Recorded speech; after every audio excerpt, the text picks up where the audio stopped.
So what's up, guys? Welcome to Lofi-Ledger. This is a channel where we're gonna talk about market updates, where Bitcoin's heading, and what I see the market is doing. So for you guys who don't know me, I've been in the crypto space since 2020, and um, during that time, I actually got wrecked. Like I lost so much money in crypto, but I studied it and tried to find out what I could have done better, how to approach the markets, and what to do moving forward. Because when you start in crypto, you don't really know what you're doing. People just throw their money into different projects, different altcoins. Especially when I arrived, things were blowing up everywhere. Like all the altcoins were going crazy. People were saying all these things about Bitcoin. But at the end of the day, if you after I lost so much money and you look at the data, most of the altcoins actually die out. Like if you look at the altcoins every year from historically, only Bitcoin has really stayed there. Like I think there was like Namecoin or something from the beginning who was in the top 10 and it's not there anymore. So you really have to be careful with the projects that you invest in. And the way I think about it is like it's one general asset class, and Bitcoin is the biggest part of that asset class, right? So most of the money will flow into Bitcoin eventually. And we just have to understand how Bitcoin is behaving through through its different cycles, and then see what we can learn and analyze where it's gonna go, right? So historical performance doesn't guarantee future performance. It's something that everyone else says. But if you don't even look, you would even know what's possible, right? Um, yeah, so just because it's not indicative of future performance doesn't necessarily mean it doesn't give us an idea of what could happen, right? Um, yeah, so the way I think about investing is um, it's like it's like this four-dimensional image, you know, and you can take a picture of this image from many different sides and still not know what the image looks like. But if you paste around the images together, eventually you're gonna see what it looks like. So for example, if I had like a picture of a vase, right, and then I took a picture from under, you might not know that this is a vase. If I took a picture from the top, it might still not look like it's a vase. But then once you have the different pictures of all the sides, you can kind of confidently say that this image that we're seeing is a vase. So the crypto market and markets in general are kind of like that. Each graph that you see sees you as gets you an idea of a slice of the market. What does this slice look like? What does this one-dimensional photo look like? And then looking at all the different photos, you can start to piece together what the current market really looks like and where it might head up. So the first thing that we're going to talk about today is basically the price risk and the price graphs. So basically what this does is it's literally just the price of Bitcoin. Oops, let's just go to current first so I can explain what's happening. So this price chart is literally just the price of Bitcoin going up and down and up and down and up and down, right? What we're doing here is we're fitting a model. Um, yeah, and the model is called a logarithmic regression. Shout out to Benjamin Cohen. I kind of stole this from him. Um, of course, I didn't know how he computed it exactly, so I made my own calculation and I made my own transformations. But basically, this is what it looks like. You can see the curve fits the graph pretty well, and it takes into account all the prices from before. What's cool about this is if you look at the top band and the bottom band, they're getting kind of skinnier, right? So this shows that Bitcoin is undergoing less and less volatility over time. Yeah. So basically, this is what the price looks like. It goes up and down and up and down and up and down, and the bounds of this model show us what the model thinks is currently possible. And I want to preface that to thinks because obviously the model learns from a set data. We're training it from this data point all the way to this data point. Tomorrow, when we get new data, the entire line is gonna change, right? And that's what this backtested tab is. if we wanted to see what the model lines were like at that period in time and then do it for each time step, this is what the backtested model looks like. So you can see there are times, for example, at the very beginning, I think I seeded this data with 1 year. So there was 1 year of data at the start.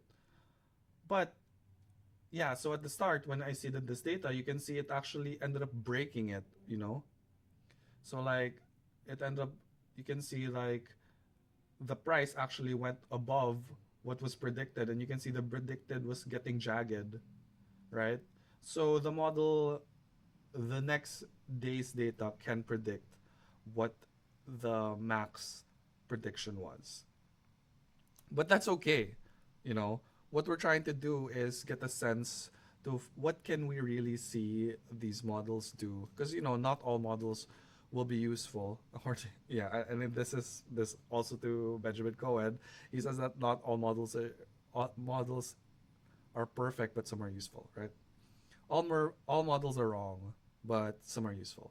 And it's the same here, right? So this model broke down up here where it kept pushing the predicted max price up until it like stabilized, okay? And then in the next cycle it pushed it up and then it stabilized. This cycle actually it didn't push it up. So it started to behave similarly to how the model was predicting it to be. Yeah, so that's what it looks like. The price risk decomposes this chart into a value between 0 and 1. So since the price is just within these corridors, we try to get what it would be like in that corridor, right? And that's what the price risk look like. So if we look at the current model, this is what it looks like, right? And you can see this that Bitcoin tends to bottom at the 0th risk, although it's not guaranteed. Like in 2022, it bottomed around here at like 0.8, right?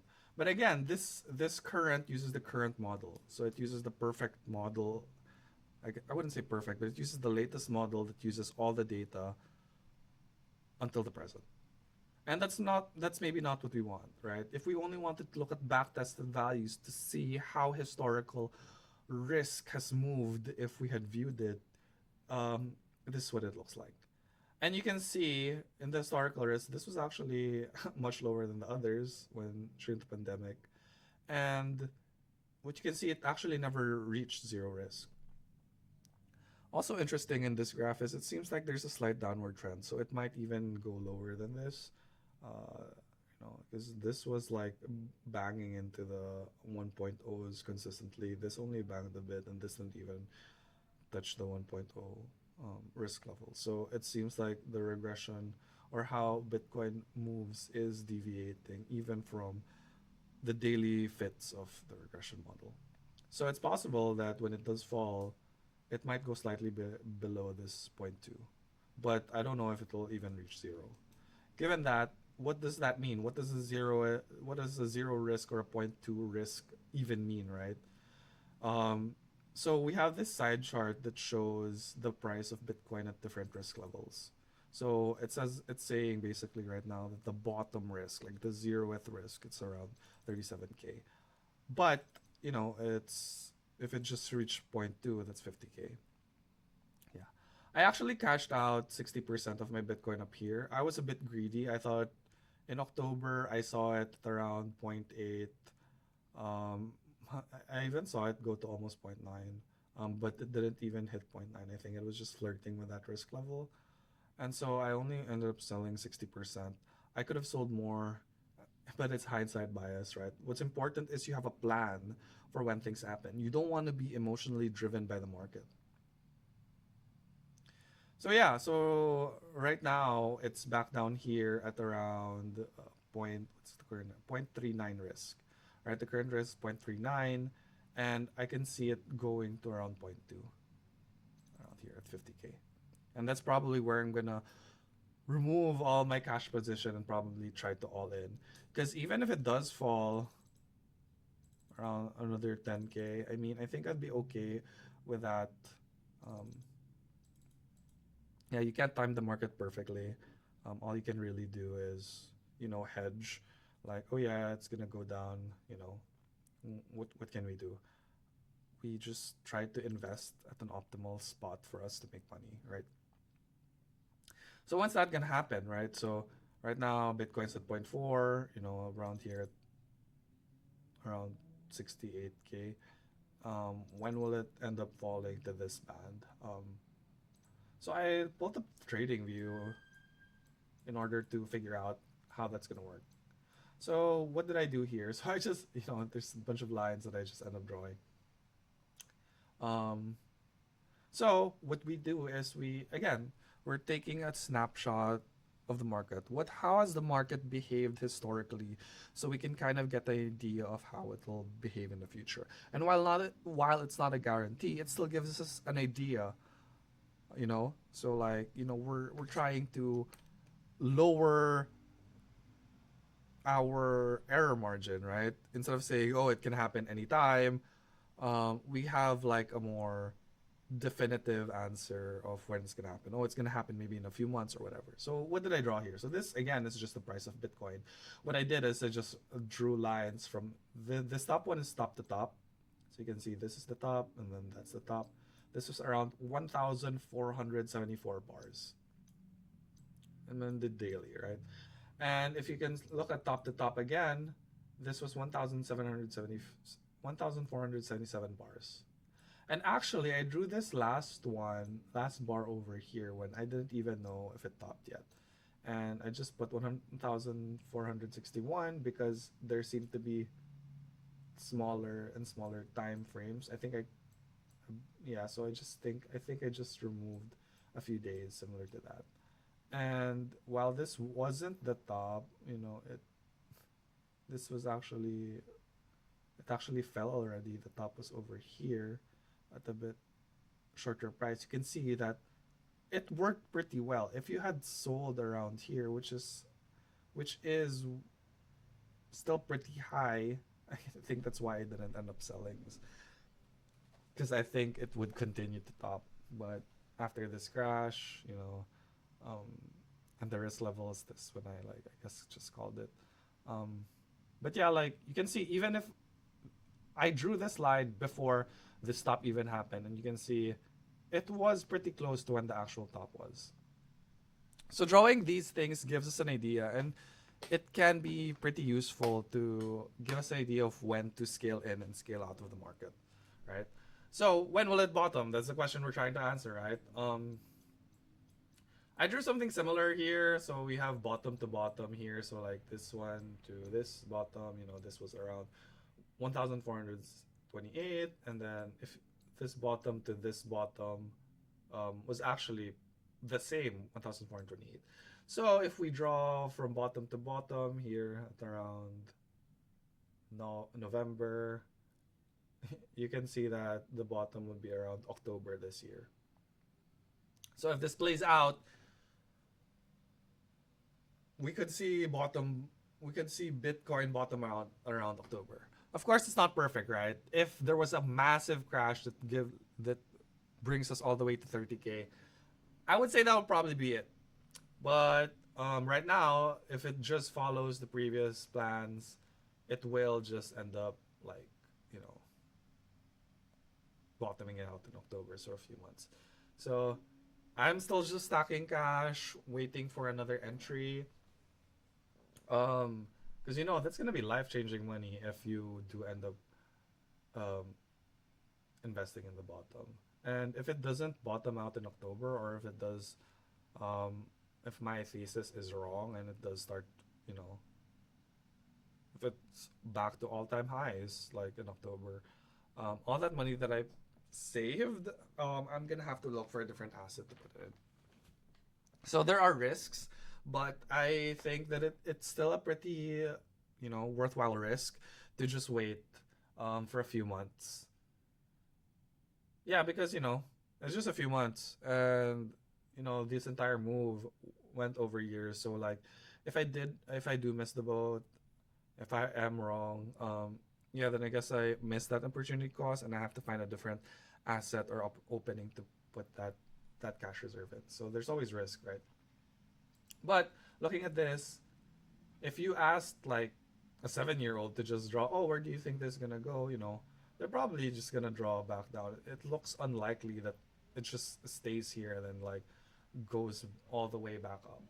So that's where my head is at right now, at least. I think that Bitcoin is gonna go down from now until October, um, and I'm expecting at least 50K. If it does hit 30K, I think it'd be very hard to say no to that. Similarly, ETH though, ETH is really low right now. Like it's at the bottom of that risk curve. Um, so I was actually contemplating on buying ETH, and I still don't think it's a bad idea. Like I think if you want to, and if you haven't entered crypto at all, I think it's a decent idea to consider buying some ETH because it's so low right now. Like, yeah, according to the risk, even this is the back tested values, right? So historically, if you look at it, this is where it bottoms historically. Yeah, so the only thing that's worrying, I guess, or I'm not sure if it's exactly worrying, is, um, and this also one factor that there are two factors why I didn't buy ETH. One is I bought ETH over here when it hit the zero risk level in April, and I had a lot of cash then. So like right now I'm like 60 or 70% bit Ethereum. So because I sold 60% of my Bitcoin, my portfolio is largely Ethereum right now. And I didn't know if I really wanted to overexpose myself to ETH. I wanted the cash for the opportunity to switch back into Bitcoin. So I haven't bought yet because I do have so much ETH. But another thing to consider also, I guess, why I didn't buy is if Bitcoin falls, it'll probably take the entire market with it, right? It's probably gonna take ETH along with it and all the other coins. And if you look at the backtested value, there were times where the model broke down, right? So back in 2019, when ETH crashed, it did break down the model. It forced the floor of the model prediction to go down, not once but three times. So this first dip, the second dip, and then the last dip, right? So I think that it's possible that that happens again here. So this bottoming process already broke the model in around February, right? When it crashed, it broke the model's floor and it crashed here. I think this might happen two, two or three more times, similar to how it happened back in 2019. And it broke down in April, which is April 2025, which is when I bought. And right now, since it's breaking down again, I feel like that if Bitcoin falls, which I think it will, the floor of this model will fall a few more times. And at that point, that'll probably be the best time to buy. Again, it's not guaranteed, but I do think that Bitcoin will fall, and if that it does fall, then that's when I cash in. If Bitcoin starts going up and I'm wrong, it reaches all-time highs by October, and ETH is still down here, then I would probably just reallocate all my money back into ETH. So it's important to have the understanding of what's happened and what's possible, and then make if-then statements. I guess to say how you would invest money moving forward. So right now I'm just stockpiling on cash. Um, I'm not really in the market right now. Um, well, I do have still my ETH and Bitcoin, but um, a huge portion is in cash. So I think 50% of my portfolio is just cash right now. And the ones that are invested, I think it's like 70% Ethereum. So I'm planning to rebalance that later on this year. So yeah, if you like that content, guys, and if you want access to this, I am planning to make this website into these charts into a website. Let me know, like and subscribe. Yeah, this is if this brings value to you guys. Hopefully, I can help you navigate the market. Um, I lost so much money my first year, and this cycle, I felt like I learned so much. Like I was able to cash out, 60% of my Bitcoin, relatively near the highs. You know, and I'm basically way up now than the losses that I had before. So, you know, if I can save you guys that from that mistake, that'll be awesome. So yeah, if you guys like this type of content, like and subscribe. And in the next video, I'll probably talk about how I approach the expected value return and look at the market in different ways. So yeah, so this one we're just looking at the price risk. Um, Next time, let's try to look at the expected values and other aspects of the market. So yeah, thanks guys. See you next time.